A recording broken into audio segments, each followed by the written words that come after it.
안녕하세요. 히스토리입니다. 오늘은 유럽 제1의 명문가라고 불리는 합스부르크 가문에 대해서 말해볼까 합니다. 합스부르크 가문은 유럽 제1의 명문가이자 600년에 걸쳐 유럽 전역을 지배했던 최대 가문이었습니다. 신성 로마 제국의 황제를 많이 배출한 가문이기도 했고, 유럽에서 프랑스를 제외한 거의 모든 왕실이 합스부르크 가문과 연결되어 있었습니다. 엘리자베스 1세 영상에서 언급했던 헨리 8세의 아내 키서린 왕비도 합스부르크 가문의 사람이었죠.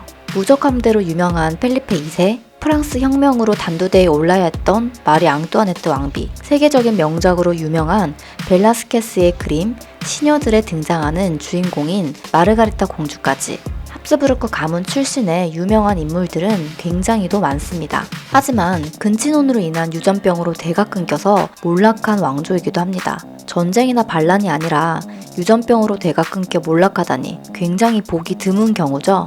그럼 합스부르크 왕가는 왜 근친혼을 추구했을까요? 가문의 힘을 늘려가는데 전쟁 대신 결혼 동맹을 선택했기 때문입니다. 초반에는 가문의 세력을 키우기 위해서 채택한 결혼 동맹이 세력을 키운 이후에는 세력과 순수 혈통을 유지하기 위해서 정책적으로 근친 결혼을 추구하게 된 것이죠.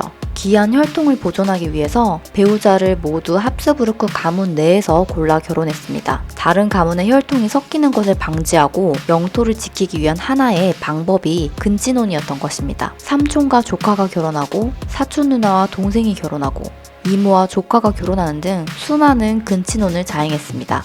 그래서 그 결과로 합스부르크 가문은 수많은 유전병을 얻게 됐고 결국 대가 끊겨 역사의 뒤안길로 사라지게 된 것이죠.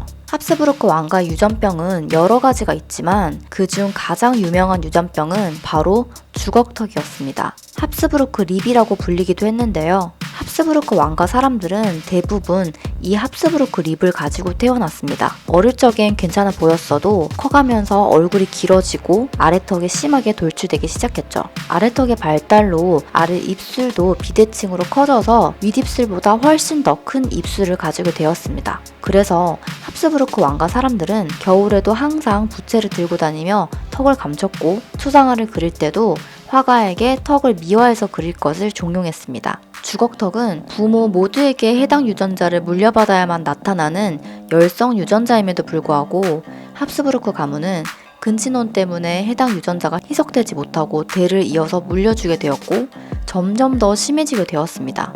결국 주걱턱은 합스부르크의 상징이라 할 만큼 합스부르크 가문을 나타내는 병이 되었죠. 주걱턱이 아니면 합스부르크 가문의 사람이 아니다 라는 말이 나올 정도였으니까요. 합스부르크의 주걱턱은 외형만의 문제가 아니었습니다. 주걱턱이 심해지면서 부정교합이 심해졌기 때문에 음식물을 제대로 씹을 수가 없었고 이는 소화장애까지 초래하게 되었죠. 특히 펠리페 4세의 경우에는 유전병으로 인한 비극적인 상황을 많이 겪은 왕으로 유명합니다. 초상화만 봐도 굉장히 우울한 표정이 잘 느껴지죠? 펠리페 4세는 나이가 들면서 주걱턱이 점점 심해졌고 치아 구조까지 기형적이어서 음식을 제대로 씹지도 못했고 침까지 줄줄 흘렸다고 합니다. 유전병으로 인해 합스부르크 가문의 자손들은 몸이 매우 허약했고 그래서 유년기를 넘기지 못하고 세상을 떠나는 경우가 많았어요. 펠리페 4세는 13명의 자녀를 얻었지만 10살을 넘긴 자녀는 3명밖에 없었습니다. 그가 가장 아꼈던 마르가레타 테레사 공주 또한 10살을 겨우 넘기긴 했지만 22살의 나이로 요절하고 말았어요. 마르가레타 공주는 삼촌인 레오폴드 1세와 결혼해서 4명의 아이를 낳았지만 그중 3명의 아이를 잃었고 마르가리타 공주 또한 22살의 나이로 죽고 말았습니다. 이렇게 많은 자녀들과 자손들을 먼저 떠나보낸 비운의 왕인 펠리페 4세는 이렇게 우울한 표정일 수밖에 없었어요. 스페인의 무적함대로 유명한 강력한 왕권을 가졌던 펠리페 2세조차도 합스부르크의 턱을 피해갈 수 없었습니다. 펠리페 2세는 주걱턱과 부정교합으로 인해서 발음이 부정확했고 늘 의사소통에 어려움을 겪었다고 합니다. 그래서 펠리페 2세는 왕가 최초로 업무를 서류로 보고 결제하는 방법을 도입했다는 후문도 있습니다. 그래서 그의 별명이 서류왕이었다고 해요. 펠리페 2세는 부정교합으로 인해서 음식을 제대로 씹지 못하고 삼켜서 늘 소화장애에 시달렸고 가슴을 팡팡 치는 버릇을 가지고 있었다고 합니다. 펠리페 2세 또한 합스부르크의 피가 흐르는 부인을 만나 5명의 자녀를 낳았지만 넷째 아들을 제외하고는 모두 요절해서 자식들을 잃는 아픔을 겪었죠. 펠리페 2세의 아버지 카를로스 1세 또한 합스부르크 유전병인 주걱턱을 가지고 있었는데 잘 때 입을 다물지 못해서 벌레를 먹거나 침을 계속 흘리는 고통을 겪었다고 합니다. 합스부르크 가문의 근친혼의 가장 큰 피해자는 카를로스 2세라고 볼 수 있는데요. 카를로스 2세의 아버지는 앞에서 언급했던 펠리페 4세였고 어머니는 마리아나로 아버지와 어머니의 관계는 삼촌과 조카 사이였습니다. 그 사이에서 태어난 카를로스 2세는 유전병이 누적되고 누적돼서 최악의 결과로 나타나게 되었어요. 카를로스 2세는 펠리페 4세의 아들로 태어날 때부터 기형적으로 머리가 컸고 곱추병과 구루병도 앓고 있었습니다. 주걱턱이 심해서 죽으로만 음식을 섭취할 수 있었고 8살이 되어서야 겨우 걸을 수 있었다고 합니다.